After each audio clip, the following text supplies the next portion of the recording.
Bonjour et bienvenue sur cette vidéo de présentation où je vais vous présenter FireGel. Alors qu'est-ce que FireGel? Eh bien FireGel est une application qui va vous permettre d'isoler vos applications, de faire une sécurité par isolation. Alors en matière de sécurité, il y a deux écoles. Il y a la première école qui dit qu'il faut faire des machines virtuelles pour isoler tous les processus. C'est le choix qu'a fait CubesOS en faisant donc un OS qui fait de multiples machines virtuelles pour isoler aussi bien les périphériques que les applications en fonction de ce que vous voulez faire.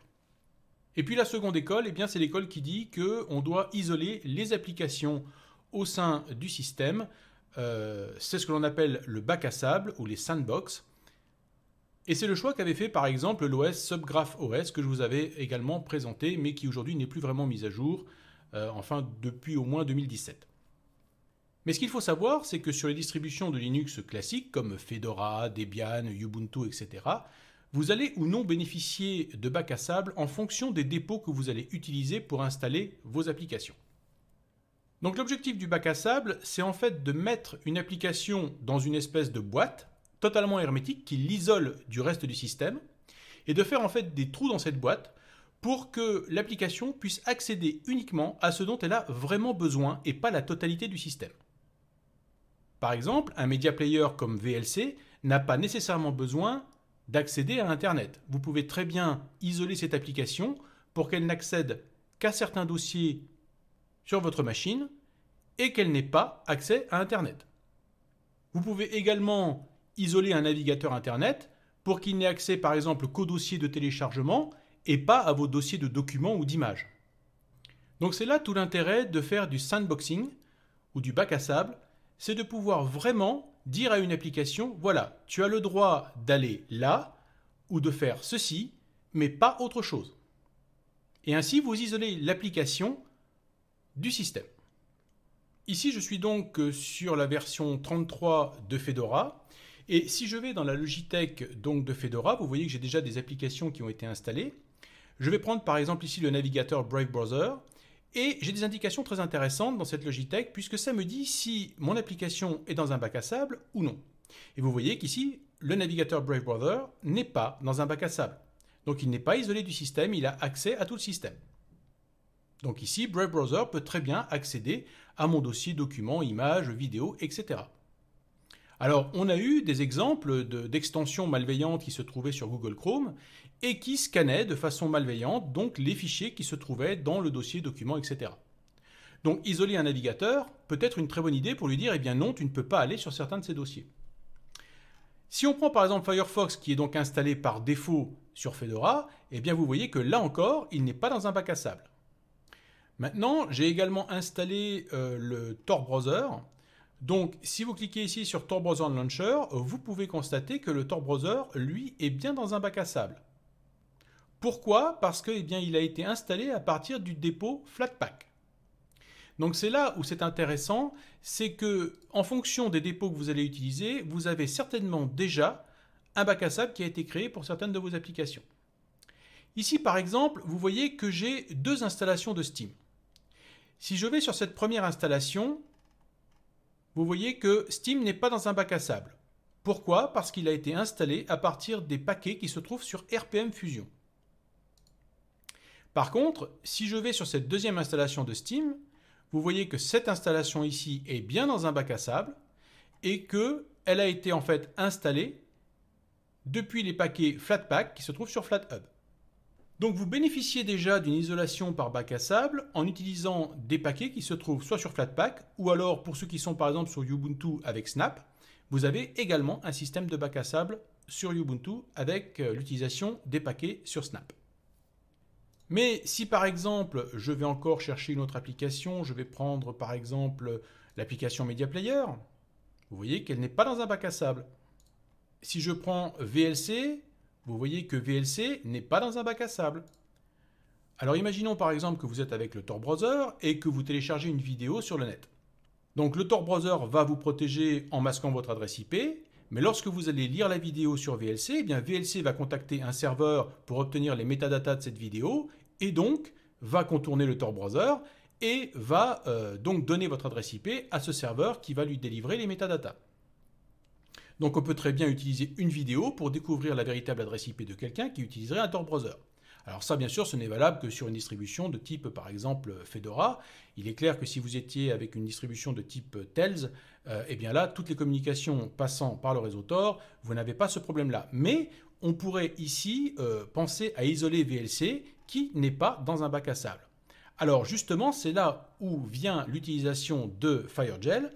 C'est que FireGel va vous permettre de mettre dans un bac à sable des applications qui ne le sont pas parce que vous les avez installées depuis des paquets qui ne disposent pas de bac à sable. Donc ce que je vous propose maintenant, c'est de voir concrètement comment utiliser FireGel pour isoler les applications. Alors, pour installer FireGel, eh bien, c'est plutôt facile, hein. Il vous suffit simplement, suivant la distribution de Linux que vous avez, puisque FireGel fonctionne sur toutes les distributions de Linux, simplement, par exemple, si vous êtes sous Fedora, vous faites sudo dnf install FireGel, tout simplement. Ou si vous êtes sur Ubuntu, ça va être donc apt install FireGel, pacman pour ceux qui sont sur Arch Linux, etc., etc. Vous connaissez vos distributions. Donc ici, rien de compliqué, il s'installe très facilement. Et c'est aussi ça qui est intéressant avec FireGel, c'est qu'il n'y a pas de configuration particulière à faire. Juste installe FireGel et voilà, le tour est joué. Et FireGel a déjà plus de 400 profils qui sont déjà pré-paramétrés pour vous pour plus de 400 applications. Donc vous pouvez créer vous-même des profils pour des applications qui n'auraient pas été mis déjà dans FireGel, mais il y a déjà plus de 400 profils de créés, donc ça couvre les applications les plus courantes qui sont utilisées sur Linux. Alors commençons par quelque chose de simple. Si je veux par exemple lancer Firefox dans un bac à sable, eh bien je fais simplement FireGel, Firefox, et voilà, le tour est joué. Et vous allez voir que Firefox va se lancer et qu'il est cette fois-ci dans un bac à sable. Alors, qu'est-ce qui s'est passé exactement? Eh bien, FireGel a chargé un profil que vous voyez ici, Firefox Profile, et qui va donc déterminer précisément les différentes choses auxquelles a accès Firefox, que ce soit le réseau, que ce soit les dossiers sur votre machine, etc. Donc, on va faire une première petite expérience. Je vais, par exemple, aller sur le moteur de recherche DuckDuckGo.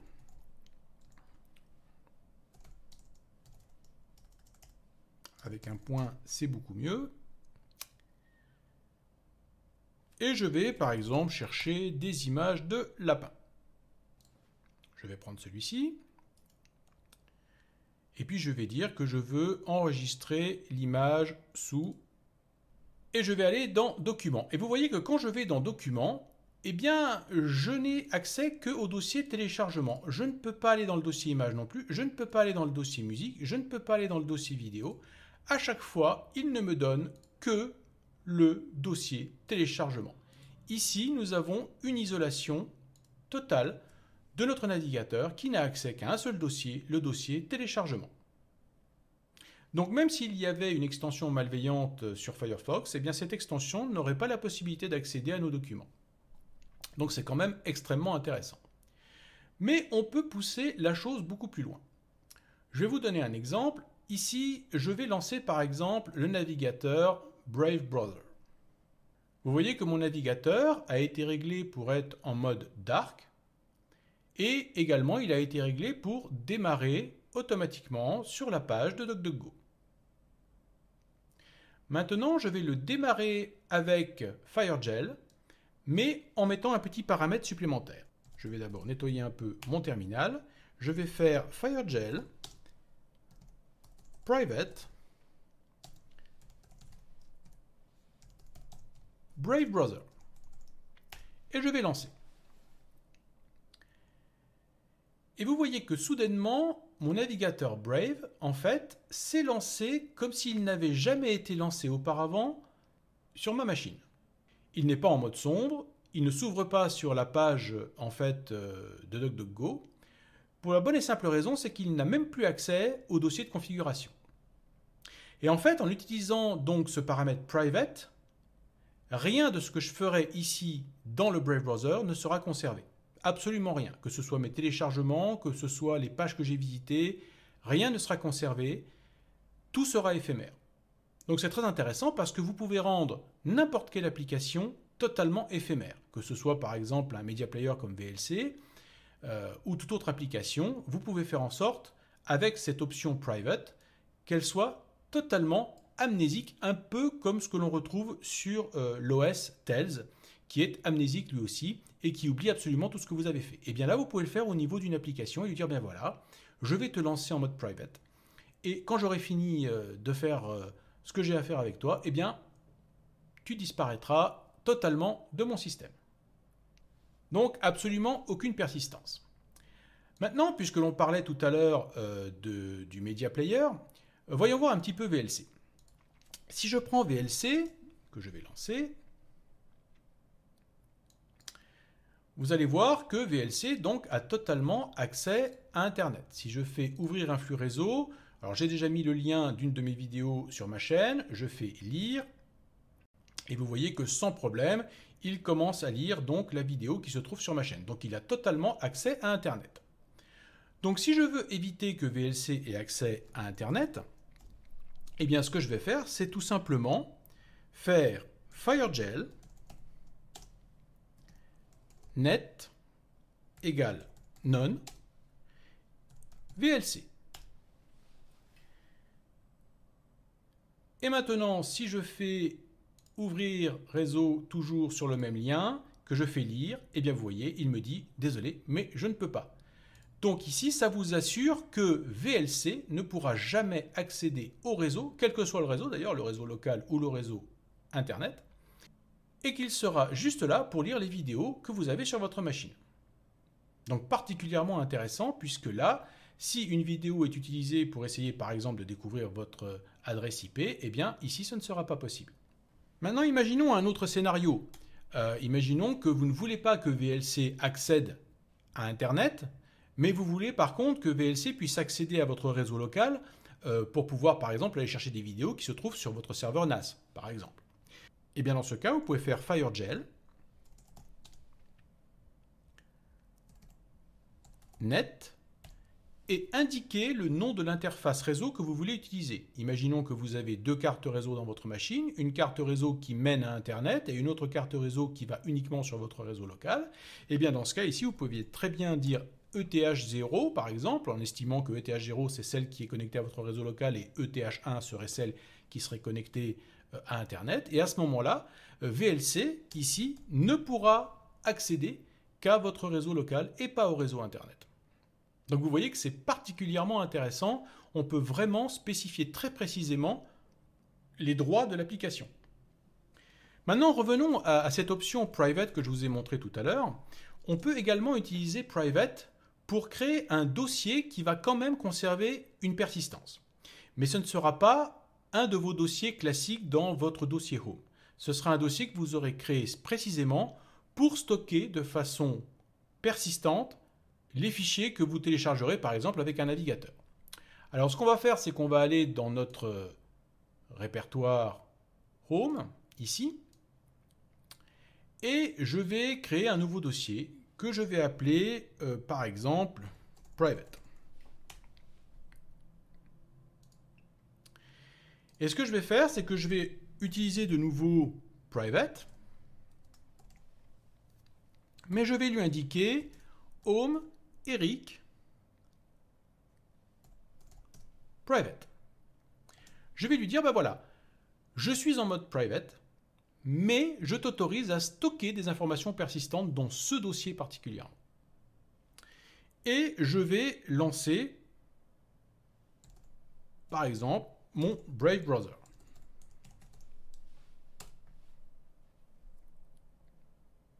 Je vais aller sur la page de DuckDuckGo.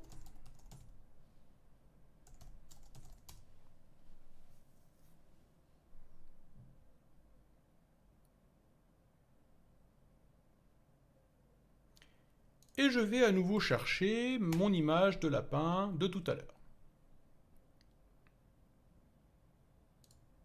Je vais faire enregistrer l'image sous. Et vous voyez ici sur le côté que je n'ai plus accès à rien du tout. Je suis vraiment uniquement dans dossier personnel. j'ai un dossier download ici et je vais donc enregistrer mon image ici. Et bien maintenant, si vous allez dans votre dossier que l'on vient de créer private, vous allez retrouver ce dossier download et vous allez retrouver votre lapin. Donc vous allez vraiment pouvoir indiquer à votre application qu'elle n'a le droit d'accéder qu'à ce dossier-là et uniquement ce dossier-là. Elle n'aura accès à rien d'autre. Et ça, c'est vraiment extrêmement intéressant puisque si vous avez le malheur de télécharger par exemple un ransomware ou d'autres choses de ce genre, eh bien tant que cette application malveillante se trouve dans le bac à sable, elle ne pourra pas faire des dégâts sur votre machine. Cependant, il faut faire très attention que de plus en plus d'applications malveillantes, entre autres les ransomware, sont capables de détecter qu'ils sont dans un bac à sable ou qu'ils sont dans une machine virtuelle et se désactivent volontairement. Donc ce n'est pas parce que vous avez une application qui a l'air de ne pas être malveillante dans un bac à sable qu'elle ne sera pas malveillante en dehors du bac à sable. Donc soyez très vigilants là-dessus, car aujourd'hui beaucoup de malware et de ransomware savent détecter qu'ils sont dans un bac à sable ou qu'ils sont dans une machine virtuelle pour ne pas être détectés ou être étudiés. Donc mon conseil, c'est que ce qui est dans une machine virtuelle ou ce qui est dans un bac à sable doit rester dans le bac à sable et doit rester dans une machine virtuelle. Et ne doit jamais être en contact ou lancé sur votre machine. Alors maintenant, vous allez me dire, c'est quand même pas très facile de lancer les applications à partir des lignes de commande. Alors vous allez voir qu'on peut très bien utiliser FireGel sans passer par les lignes de commande. Chaque application que vous avez dans votre menu ici sur GNOME, eh bien en fait est liée à un fichier de type .desktop qui se trouve dans un dossier share application et que vous pouvez donc modifier. Et c'est ce que nous allons faire maintenant pour pouvoir en fait utiliser FireGel sur les applications que l'on veut. Alors je vais utiliser tout simplement mon petit éditeur Nano. Donc les fichiers se trouvent dans USR, Share, Application. Et donc par exemple, si je veux modifier VLC, je vais avoir un fichier VLC Desktop.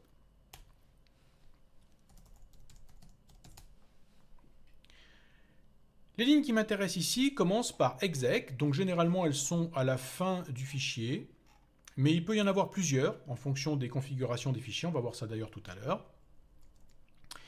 Et je vais m'intéresser donc à cette ligne ici qui lance en fait VLC. Et je vais donc mettre FireGel. Et comme tout à l'heure, on a donc dit qu'on ne voulait pas de réseau Internet, et bien on va faire pareil. On va dire qu'on ne veut pas de réseau Internet. Et je vais commenter cette ligne try exec. Je veux uniquement la ligne exec.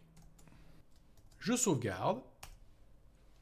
Et maintenant, eh bien, je vais lancer mon application comme si je le faisais habituellement en cliquant sur l'icône. Vous voyez que l'application se lance comme si de rien n'était, comme si je n'ai pas tapé, vous voyez, de ligne de commande. Je n'ai pas de ligne de commande ici dans mon moniteur, dans mon terminal. Et je vais faire ce que j'ai fait tout à l'heure, c'est-à-dire essayer de lire une vidéo en flux. Et vous voyez qu'il me dit « ce n'est pas possible ». Donc désormais, à chaque fois que je lancerai VLC à partir de mon interface, eh bien, il n'aura jamais accès au réseau Internet. Ce que vous pouvez faire également, c'est faire plusieurs fichiers desktop pour chacune de vos applications, avec plusieurs configurations différentes. Par exemple, vous pouvez avoir un lancement de VLC avec un accès Internet, donc vous allez appeler unsafe par exemple, et puis un autre fichier desktop qui sera, lui, sans Internet, que vous allez appeler safe par exemple. Donc en fonction de ce que vous voulez faire, vous pouvez lancer vos applications de plusieurs façons différentes. Donc je vais laisser VLC ici en arrière-plan. Je vais modifier une autre application. Je vais par exemple modifier Brave Browser qu'on a vu tout à l'heure. Donc ici, Brave Browser, la différence, c'est que vous allez avoir en fait plusieurs fichiers exec. Ici, nous en avons un. Donc ici, je vais juste mettre FireGel de base.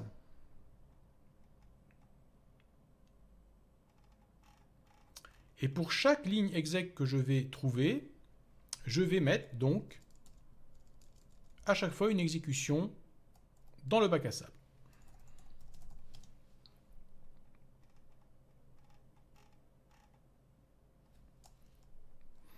Alors par exemple, dans la version incognito, vous voyez qu'ici il est lancé avec le paramètre incognito, et bien on pourrait faire un FireGel avec le paramètre private par exemple. Donc ici, différents lancements également du Brave Browser ou de n'importe quel autre navigateur avec différentes options. Donc je vais sauvegarder ça. Et je vais lancer mon Brave Browser. Donc je vais le chercher ici. Et vous voyez qu'il se lance sans problème. Donc ici, je ne suis pas en mode incognito. Mais il est à son tour dans un bac à sable. Alors, comment savoir, et c'est pour ça que j'ai laissé VLC tourner en arrière-plan, comment savoir quelles sont les applications qui sont en train de tourner en ce moment dans le bac à sable?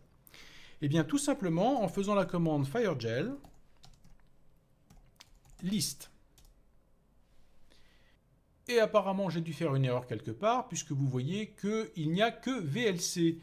Donc, je vais retourner dans mon fichier Brave Browser. Donc, vous voyez que c'est là où c'est intéressant d'utiliser cette fonction list ici, parce qu'on a certainement dû oublier une ligne exec. Je vais vérifier ça.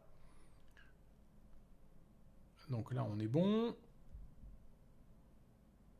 Là également. Donc à mon avis, c'est simplement parce qu'il n'a pas pris en compte mon fichier desktop immédiatement. Donc je vais refermer, je vais relancer.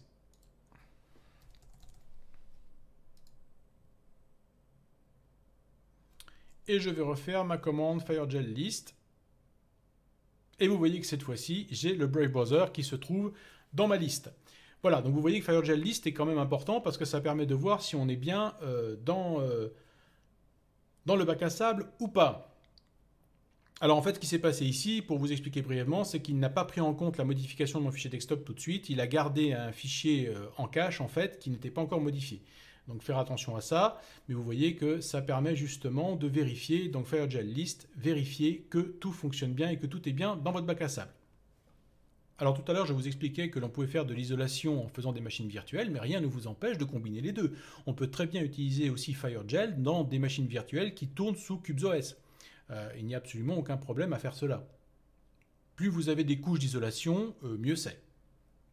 Alors je mettrai bien sûr dans la description de cette vidéo les différentes documentations concernant FireGel, parce qu'il y a beaucoup de possibilités. On peut vraiment déjà faire des profils précis pour chaque application, modifier aussi les profils existants et faire beaucoup de choses différentes pour isoler beaucoup de types d'applications différentes. Ce sera à vous de décider quel droit vous donner à chaque application. Et c'est particulièrement intéressant. Alors il existe une fonction de FireGel qui permet en une seule ligne de mettre toutes vos applications dans un bac à sable, mais je vous déconseille de faire ça parce qu'il est préférable que vous fassiez application par application, ne serait-ce que pour vous-même regarder quels sont les droits qui sont donnés à ces applications et pouvoir modifier selon vos besoins. Et puis, il y a peut-être certaines applications à qui vous voulez donner tous les droits et pas forcément mettre dans un bac à sable. En tout cas, quelle que soit la distribution de Linux que vous utilisez, je vous conseille fortement d'utiliser FireGel ou n'importe quel autre système de bac à sable, comme celui qui est fourni par Flatpak, par exemple, de façon à bien isoler vos applications.